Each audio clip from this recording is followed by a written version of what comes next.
So, Oh, the purpose of this meeting is to consider a policy for naming intersections or squares for non-veterans.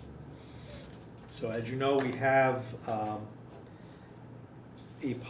policy in place that the Veterans Service Officer administers for naming of squares for veterans. This is now, would be a policy that the town council would administer for naming of squares for people who are not veterans. And so, that is our, We're focusing on squares, not buildings and so right, forth. just squares, no other assets, just, at this point, it's just a square or, or an intersection, which is colloquially known as square. So, that is, the purpose of the meeting. I just did, went through and I got some, stuff, naming policies from some surrounding towns, Belmont, Waltham, Boston, which seems, and I got one from Wellesley, which is what Newton was looking at using as something from a committee report to be the draft ordinance, but they ended up never adopting it. So there's sort of 5 things there for us to consider. If you want to just take a minute, just sort of take a look at some of them. Sure. And I think our meeting here is strictly, we're gonna limit it strictly to naming of squares. Not buildings or parks or Yeah, anything not like that. assets, just squares or intersections, yeah.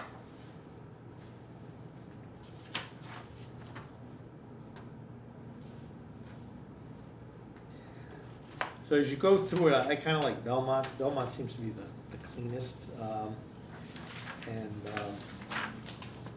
But there's sort of similar things. If you go through all these and you sort of cross out the things for naming of buildings and other complicated stuff, they all tend to be sort of relatively the same.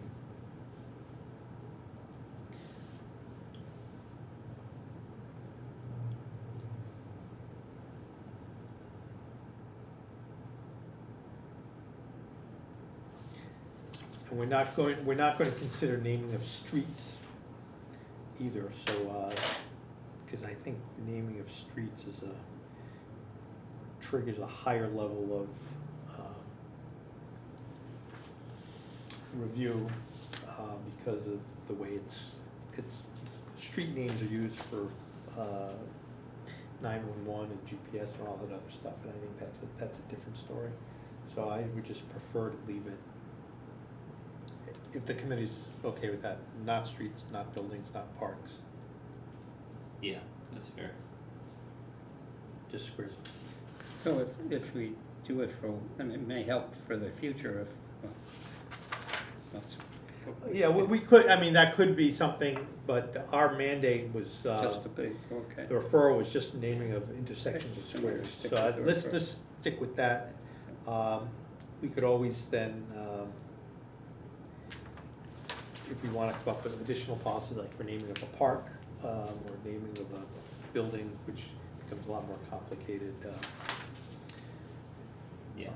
and has a broader impact, I think. Naming of squares tends to be a sort of a very relatively low-level symbolic kind of thing. Yeah. So let me know if you Yeah, read. I mean, we don't need anything as complicated as Boston's or Newton's. I guess Boston's more complicated than Newton's, but yeah, I like Belmont's the best. I think it's straightforward. The only thing I think we need to discuss is just who's responsible for, I guess it'd be the council, we're ultimately saying is responsible for this, right? Not the traffic commission. Right, because the council would have the final Yeah. say in the vote.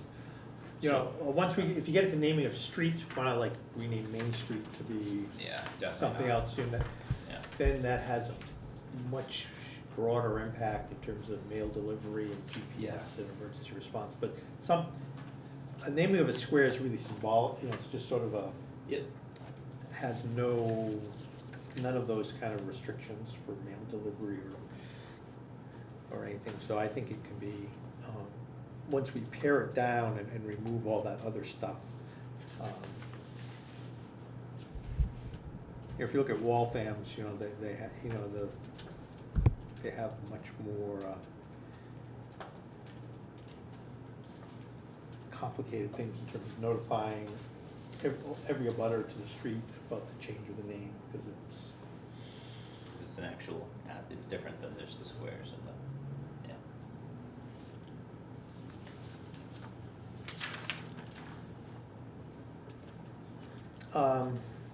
So, Jerry, do you have your perspective on this?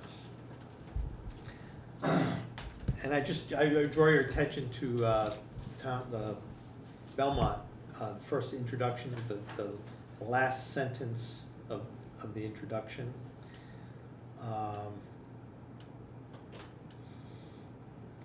The board intends to be cautious exercising this policy to avoid overnaming of public assets. I think that is crucial. We don't, literally, we don't wanna have every other week considering a petition to name every intersection in Watertown. Right. Because you can. Right. I think there needs to be sort of a threshold. Looking at the Belmont, I agree, the Belmont seems to be the most simplistic, and covers the basis. All I would suggest is well, that's actually not my place. I was gonna suggest a little tightening up of the justification for renaming, but. Yeah, well, we can talk about, you know, what elements of this we like, what elements we don't like. I do. I think we had a number of issues in years past, naming squares and intersections there too, so I would welcome the policy.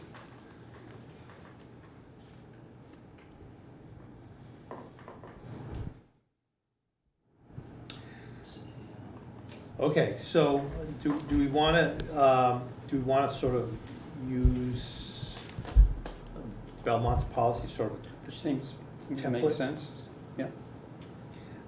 to use that as a template and just Sure. sort of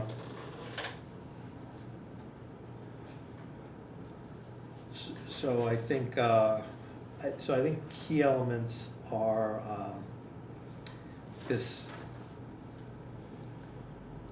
caution exercising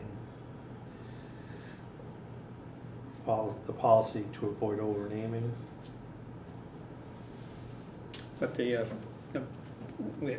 saying that this can be done by any resident, any board, committee resident may propose in writing Right. that an asset be named.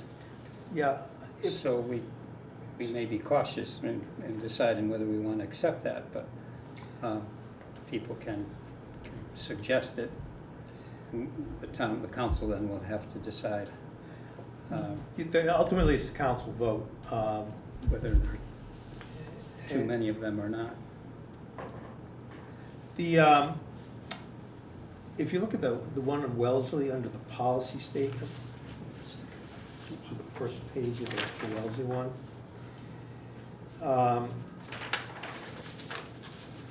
they have a caution that says, understanding that a name given to a town asset may have a long-lasting effect, perhaps spanning future generations of town residents whose perceptions and values may ebb and flow with the times.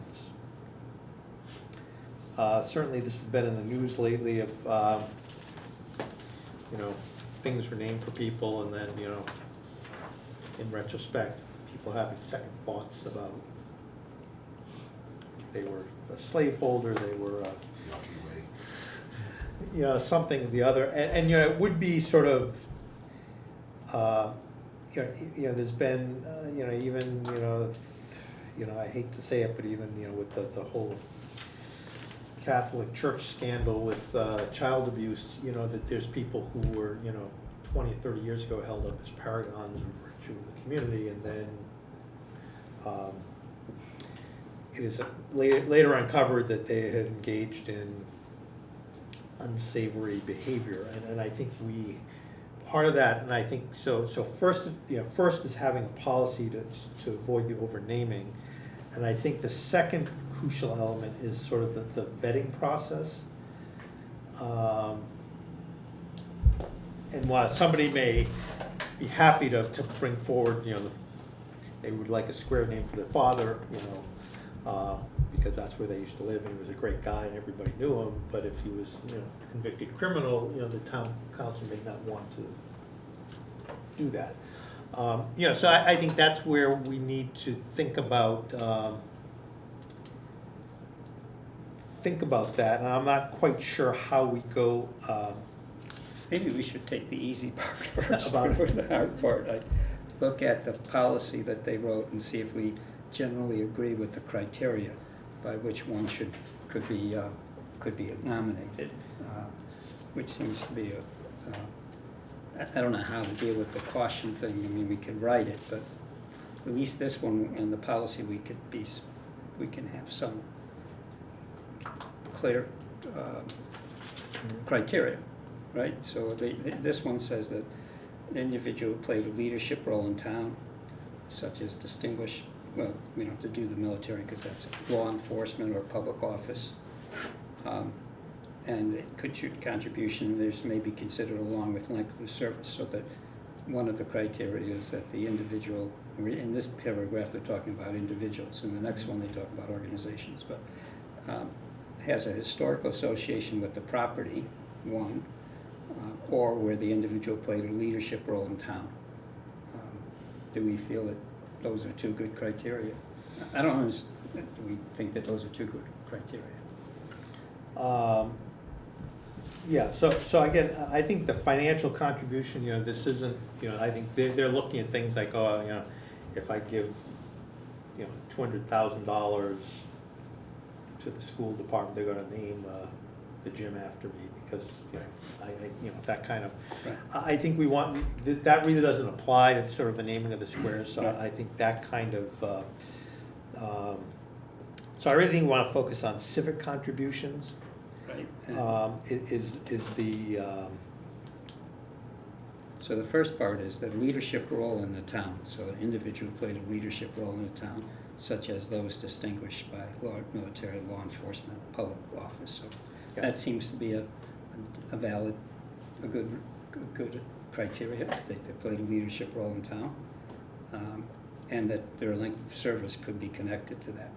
The one that I'm not exactly sure is property may be named after an individual when the individual has an historical association with the property. And is that like the Louis Mastrangelo Square, because their house was just a few feet away from where it was on School Street, and well, yeah, so I think that, so property, so like a property, like a park, you know, so if you know, so, but since we're not naming, you know, so we're just focusing on squares, which are Mhm. not sort of properties. I think that may be, we may wanna tweak that a little bit.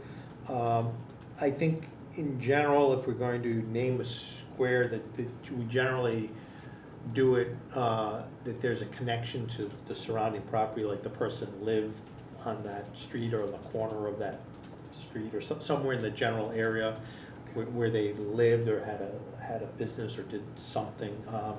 I think generally speaking, that's what we do. So if you look at all the veterans plaques for naming of squares, they're always, you know, close by the house where they Mhm. lived when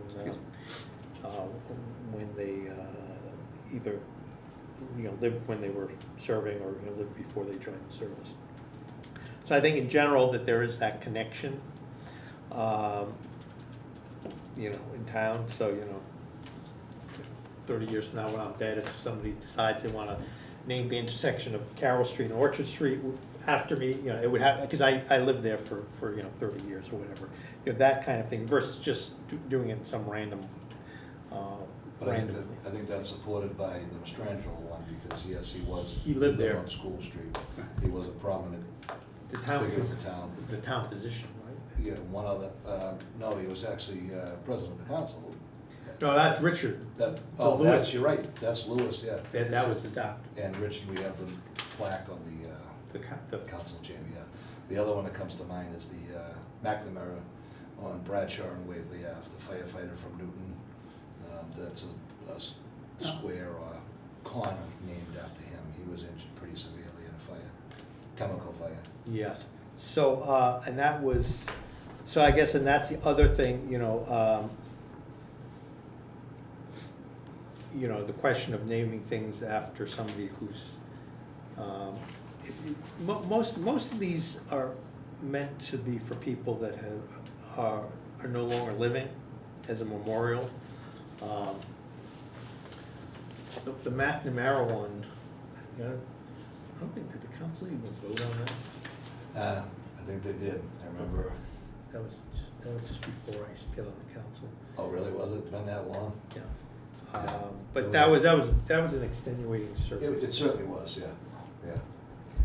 So why don't we, one of the criteria, at least so we could, I don't know if we're gonna, are we gonna basically just tweak this and take it, or should we create our, I say we steal this exact thing and then just substitute, Belmont for Watertown, Board of Selectmen for Town Council, and anywhere they use the word public asset or asset, change it to squares and intersections. Could I make one Yeah. point? I just, you'd be better answer this than me, but I think as Council Plumber said there too, the organization has made significant financial and civil contributions, just a clarification that that's not a developer coming in and making a significant contribution, improving a property that we would end up looking at naming a square. Well, I think a lot of these talk about, like, if you look at the Newton one, that actually came about because somebody was gonna, that was during the financial crisis, and somebody was gonna donate money, and they wanted to name a gym in a school after a person was gonna give them some money, and, I think, that would be if, somebody, My only point, I don't want to quit across, You- we're forced all the time with mitigation or impact. no, and I think that I think we wanna eliminate the financial this is not a pay-to-play kind of thing.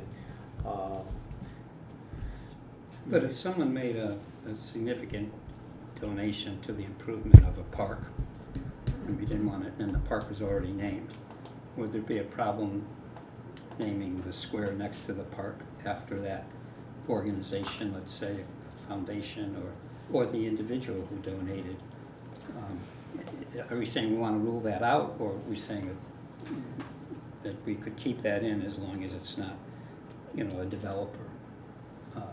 Seems to me that would be an okay thing to leave in down here. Yeah, it's all May, so we can always just. So I guess the question, if you look at the under policy, that the first paragraph, if we delete the military, because the military, I think, has a separate thing.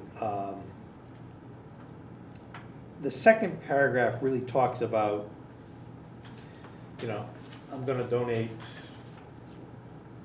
$500,000 to the Victory Field renovation, and you're gonna name the field after me, because it's, become, I think that's a different, I think that, this policy, we should probably stick to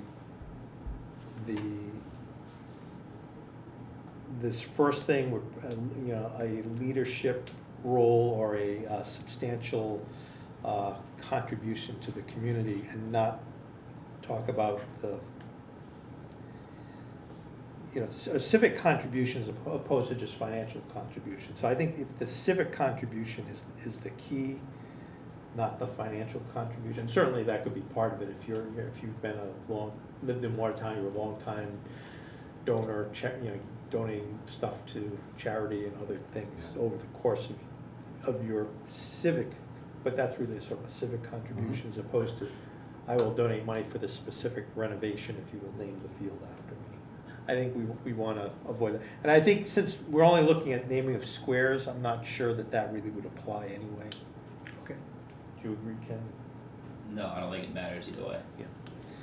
cause it's a may, so the property may be. Yeah, but I don't want people to think, oh, this applies to those types of, you know, paying to name, properties, because we're really not talking about properties, Yeah, we're but talking about. that's not names. possible, so we're doing squares or Yeah. streets. So I think just to make it, Someone could donate $1 million to Vic, and then we could name the corner of Channing and Orchard their square. Would that be, I would think that would be Who fine. cares? Yeah, yeah.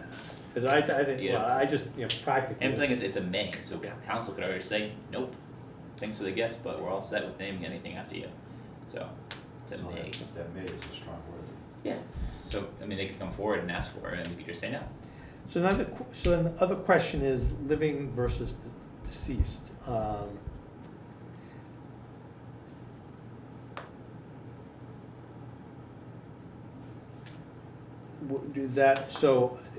mean, that seems to be is that a matter that we want to be silent on, or do we want to, Well, I don't think we should be silent.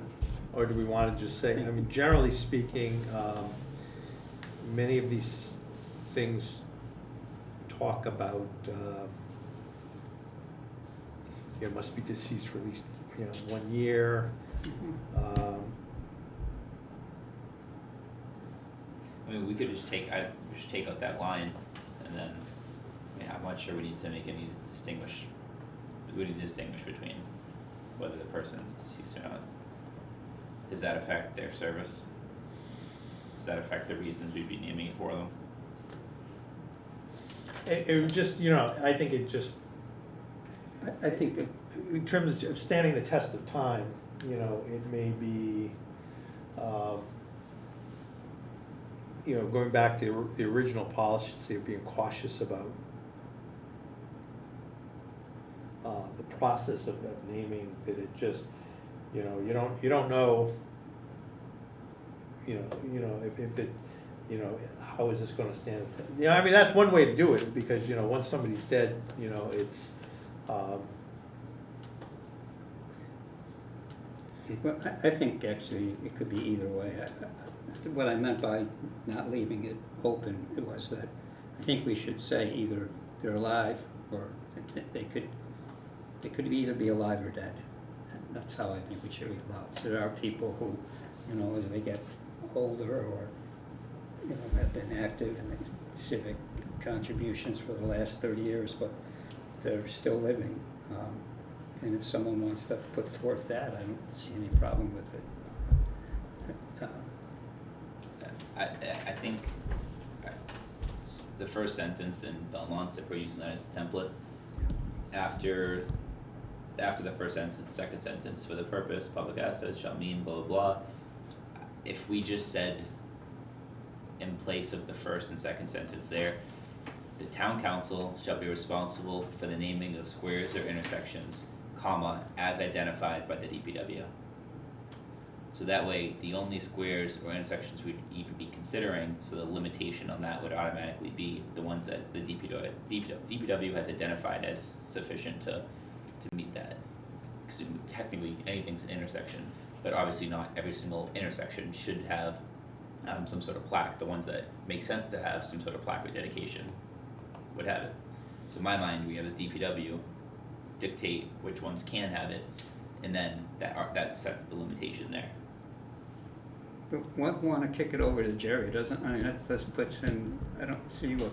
I think it's really, I mean, other than, you know, we've already got, there's 4 corners to an intersection, and there's 3 of the corners have signs on it to somebody else, you know, do we wanna put a 4th sign? I mean, you're, Just, you know, all over the place a little Yeah. bit there too, is, you know, I look at it from 2 sides. These are expensive for me, because 90% of the time they're done on Saturdays or Sundays, so I either overtime or double time to set chairs, podium for the dedication, usually at all. The sign is, you know, they tend to be expensive, but in the grand scheme of things, it's not expensive, it's the maintenance over time. I think I'd take a look at, from Council Withers' point of view, about the volume and the intersection there too, is First one is, can it support having a dedication without having a major impact? It's not something you want to pick Nonantum and Galen Street or Watertown and Galen Street, but you know, you might end up picking Union and Moore Street as a street. You know, how you make that a policy, how you make a determination floats all over the place. I do like the idea of having, I'd rather stay out of it, but I think having I some. wanna blame you for everything I Yeah. can, Jerry. Having some input to it is valuable too for what Yeah. someone else isn't looking at. But we would have to come up with a little policy of how we make, Yeah. or what we consider an acceptable intersection. You know? So, yeah, so the appropriateness from a physical standpoint, I guess, Yeah. is what I think makes sense. Yeah, I think that makes sense. You kind of keeping, Yeah, to a degree. to a degree, taking notes. Right, I mean, if you, That's I'd be what happy. this is what I'm working As on. a that's fine, as Yeah. a secretary. This is all I feel about this policy. Changed up. So I guess, so I wanna go back to the thing about,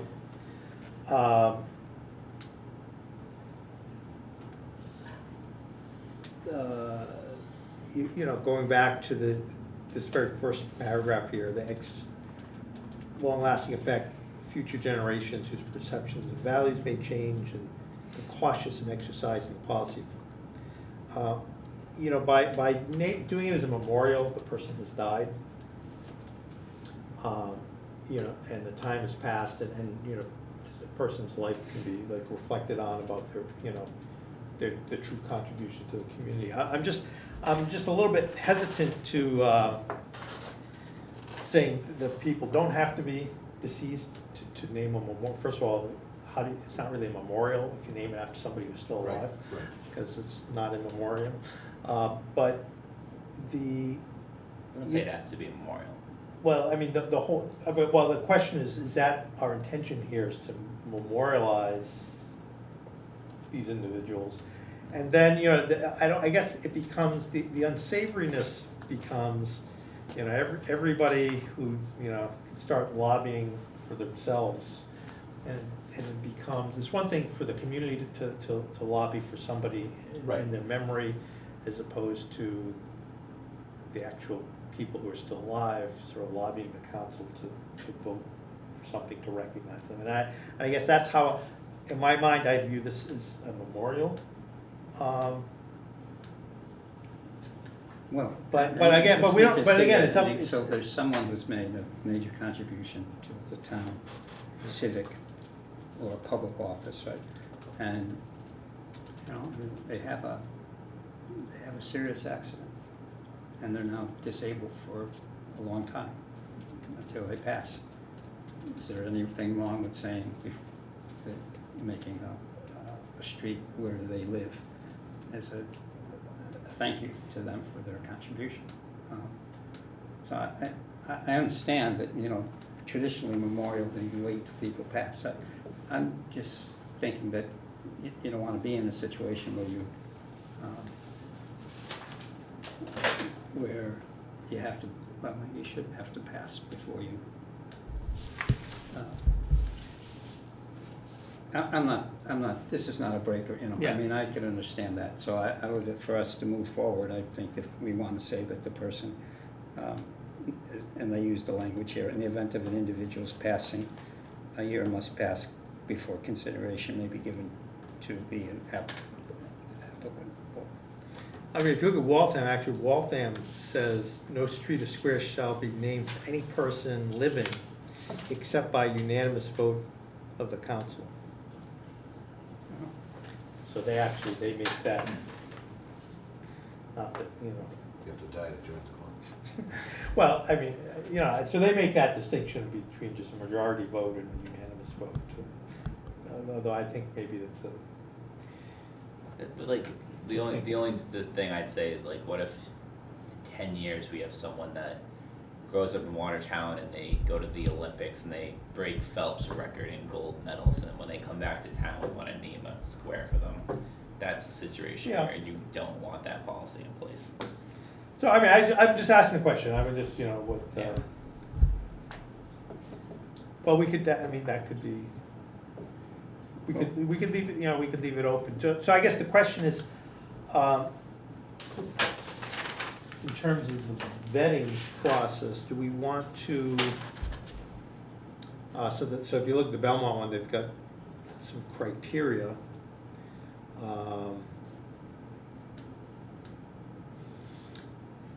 They've got 7 criteria about that. Number 5, I don't think really applies. And numbers 5 and 6 sort of, some of these talk about the asset, certainly like, things like number 6. We often do that, like, Yeah. you name something after somebody, for 40 years, and then, that's because they made a financial contribution or something. But that's, I think we could think about some of those criteria that we would have to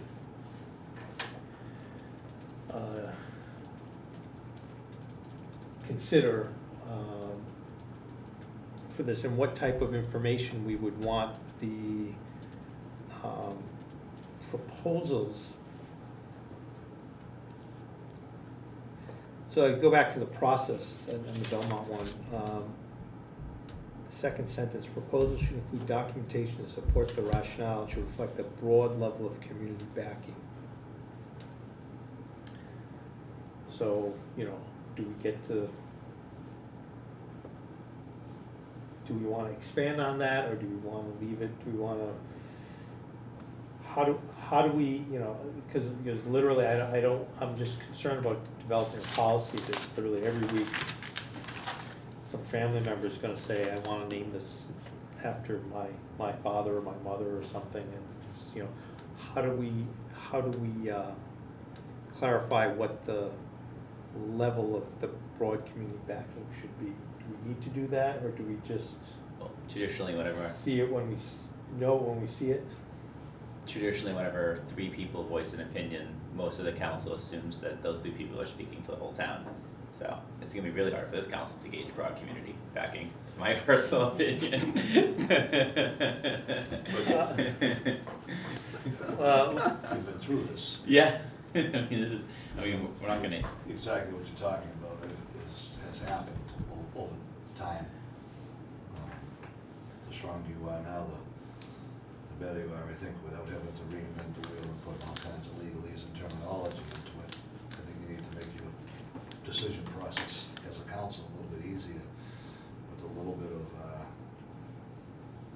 guidelines defined a little better. So how would we, broad, so, we got, Well, the council is voting, the council right, well, plays that role, right? right, but I think, the committee here, Public Works Committee, sort of has to do the first pass vetting. And how do we do that in a sort of in a way that is kind of You have to gauge transparent and makes sense, I guess that is my, it's just if somebody, what you don't want is like somebody, a family member brings something forward and, you want to kill it because they ran against you in an election, or something, right? I mean, how do we take those types of things out of it? How do we make it clear, and again, broad community support, a broad level of community backing I think has to be more than just family members. I agree. Well, should it be some level of signatures? I mean, are we trying to, do you think we need to be that? How else do you measure community support? Could it say that, a proposal needs to be accompanied by 100 signatures of the community who supports the proposal? It's almost like you need a checklist of if we do that, we should make whatever policy we make here a requirement for half the stuff we have moving forward. if you need to get 100 signatures to recommend a square be named, No, I we don't, should start doing that for every other recommendation we have on the council. That'd be great. We'd actually get some real positive feedback on this and get a broad range of people making policy instead of a small group. So, no, so I'm just, so my Don't question. tap me with a good time. That's perfect. Yeah. So what do we, should we expand upon that? Or do we just, will we know it when we see it? I guess that's the, I don't think we should expand upon it because, I mean, honestly, that would just be completely inconsistent with what we currently do. well, what we currently do, I mean, this. But it's for the people who wanna propose it. When they see this, they're gonna say, okay, what am I supposed to do to show community support? And I wanna do this, right? The person's passed away, they live on this street. They've been active, and I think I can write a proposal that say they made a civic contribution, or they've been leaders in the community. Now, I can write that statement, and I can give a history of what they did. How am I supposed to meet this criteria of broad community support? So taking it from the place of the person making the proposal, well, that's a tough one, right? So what do they say? Well, I don't know. They were elected 16 times, that must mean some broad community support. Or they ran an organization for 30 years and their board always re-elected them. That must be some level of support. If we're gonna have it in there, we need to help the people who are gonna make the proposal, give them some way to answer the question, or else don't put it in. Well, or, so I think, okay, my question is, do we need to expand on that, or do we just, is that enough for people to know? Well, as long as you're not using it as a criteria, because you're not helping people figure out how to meet that criteria. Good. Yeah, no, I don't think we should. Yeah. We had 4 people basically make that decision to close the gate between the parking lot at Filipello and the park, so we might as well, we shouldn't require signatures for this.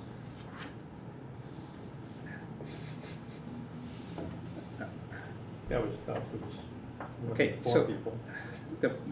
I'm There's no asking, more than 4 people in any of those meetings. I'm That's just what- asking whether we, No, that first meeting, there was like 30 people. It's like, there's not even 30 on the street. okay. There's not even can 30 we registered focus voters on on- that street. So let me come back to asking, I'm trying to take it from the perspective of the person who's making the proposal. Can we just be clear, before we jump into the community backing, can we be clear about the policy itself? Does the person have to, it seems to me this historical association with the property is sort of more of a question of where it goes, on what street it goes. But if I'm trying to think about the criteria for why I can can recommend someone, I need to know what, that they played a leadership role in town, that's one. That they had distinguished service in public and civic or in public office. Significant civic contribution to the town. Okay. So where would that go?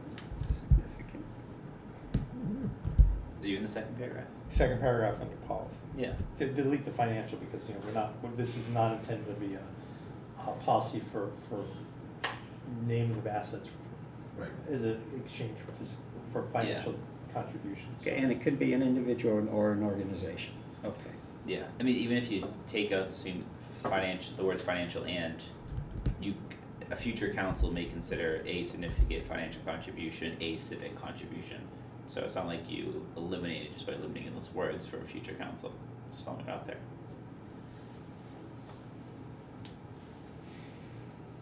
Yeah, but not, so the developing a particular property, I think we don't wanna have that. You don't want that in there.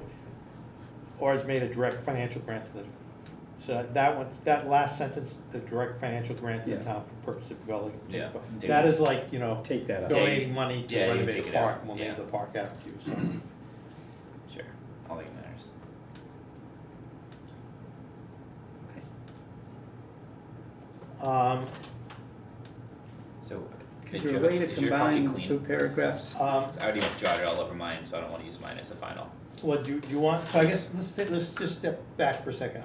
From a process standpoint, we gotta schedule another meeting because we gotta interview the Conservation Commission people. Do you want to take all these notes, Yeah, do a draft, come back, and we'll spend, if we do like a 2-hour meeting, or an hour meeting, for an hour and a half meeting, we'll interview the 2 people and then review the second draft.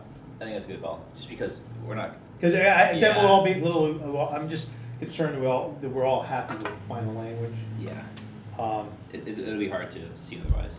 And then if you had any, Tony, does that make kind of sense? Yeah, sure, that works for me. I'm just suggesting that we combine paragraph, under policy, combine paragraphs 1 and 2. Yeah, and just eliminate the unnecessary words. I think once we take out all the naming of assets out of this, it becomes a one-page. Can I just make one Yes, sir. request? That there be some kind of legal terminates in the final thing that, construction supersedes the squares. I mean, you take, for example, there's a veterans naming at the intersection of Warren and Lexington Street, that little triangle Yeah. island. Oh, yeah. Similar to Yeah. Mastrangelo. Construction might dictate that they come out. Oh. And I don't wanna have, so I think something that says that the construction or renovation of the area supersedes, could be modified, but. Well, that would be, I think, identified by the DPW, traffic impact and appropriateness of construction.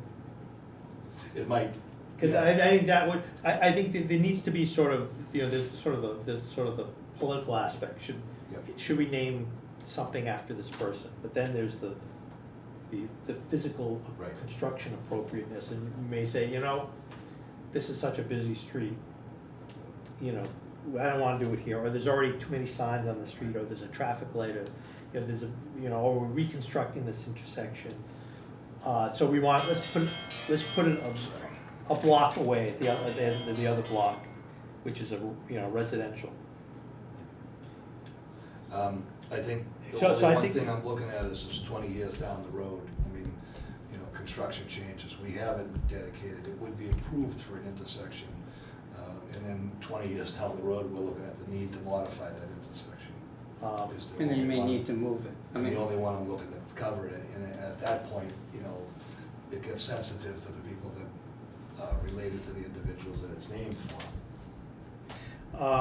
Maybe it's something Mark Rich just put a little 2 cents in. or future construction. So I think, in general, when we look at these things, you will say, we don't wanna put it on, an intersection of Arsenal Street Right. and a side street. We don't wanna put it on Galen Street and a side, because, if we're gonna if somebody lives on Moore Street, don't put it at the intersection of Galen Street and Moore Street. Right. Put it at North Park. at the other end, because it's still on the same block, but I just think we wanna get it off of because of the traffic, there is a issue with too much clutter on the main roads. Mhm. So I would put that whole thing here under this, locations, have to be, identified and reviewed by the DPW for traffic, appropriateness for traffic, current, planned, or future construction, because we may wanna, I really don't wanna, the idea that as you drive down Mount Auburn Street, that like at every side street, there's gonna be a memorial Yeah, plaque. right. It's just, I think it's just gonna be too much clutter for what we're trying to do in terms Oh, of a definitely. complete streets redesign of that, so Mhm. I think we need to be judicious about these. Agreed. So let's put that in as something that currently is not in the Belmont one. Yep.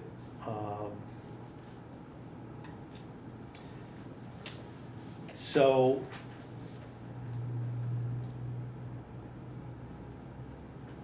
so I guess from a process standpoint, do we want, so this talks about, the Belmont one talks about Board of Selectmen putting together for a warrant that goes for a vote of the town meeting.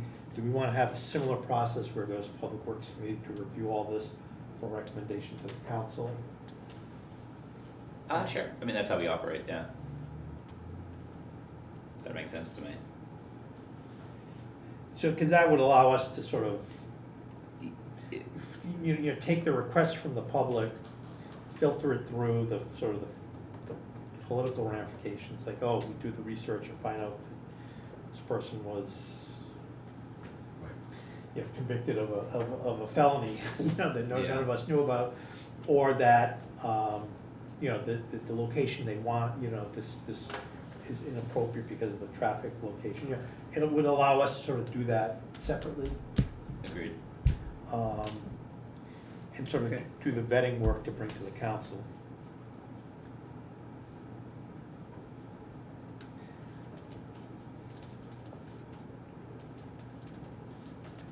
That makes sense. It does. Anything else? You know, and the thing is, so, you know, so the plan is to draft it at the next meeting. Do you want me to take that? Is Yeah, that- if you don't mind, 'cause I Okay. actually like your language a lot better than the stuff I was doing here, Fine. so. And you got, you But I'm know, gonna give you this anyway, just as a, so you Okay. can see just the changes for Yeah. yeah. if you think of anything, you Yeah. know, after we go home and you know, after a couple of days, you go back and reread this and you think of something, just Sure. send me an email saying, you know, this, you know, you wanna just weigh in on something else, so we can get it in the next draft. Yeah, that's fair. Just not sure we need all these criteria. Yeah, I think half of those are gonna go away, because they don't, many of them, you know, they talk about, you know, number 7 is like, you know, would be the financial contribution, Right. like we're gonna name Victory Field after, you know, somebody because they donated $1 million, you know, but typically those, the naming, business naming, Mhm.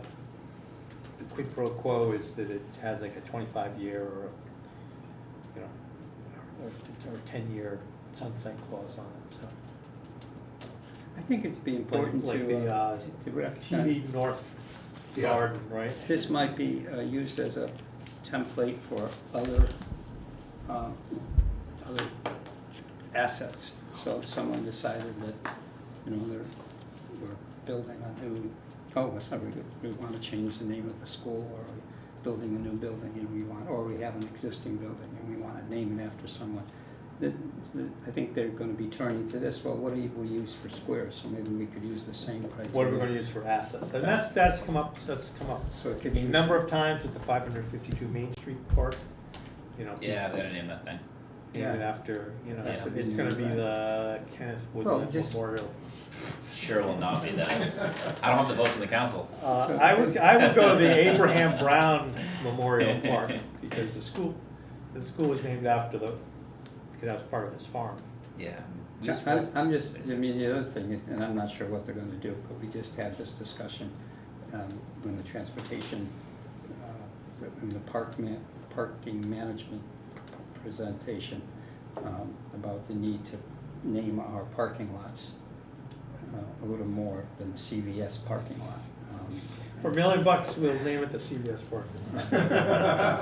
That might be fine too, I have no problem with that, but. No, but that's, yeah, I think that's what. So when you get, so whatever we write here may be used as a template for other situations. So certainly, you know, That's that the would. Church Street parking lot. It's the name, is that the full name? It's the Church Street. Well, that may be what we should start calling it. Well, that's what it's referred to, Oh, yeah. So anyway, but that's a whole, that's a Yeah. whole nother. okay, so just remember that it could be used as a template. All right, so for that other- makes sense, and then let's, while all three of us are here, let's, after we adjourn the meeting, let's just look at some other dates. Okay. Yeah, So I'll do that, and do you want to, and then maybe, you know, the staff, once I have the draft, you know, with the notes here, send it to you, you can look at it with your staff, just so they can see I it. think that's fair. Once you do your thing, then ask the crew to look at it and whatever else, and then come to us after, yeah. Okay, Motion to adjourn. So moved. all in favor? Aye. Okay,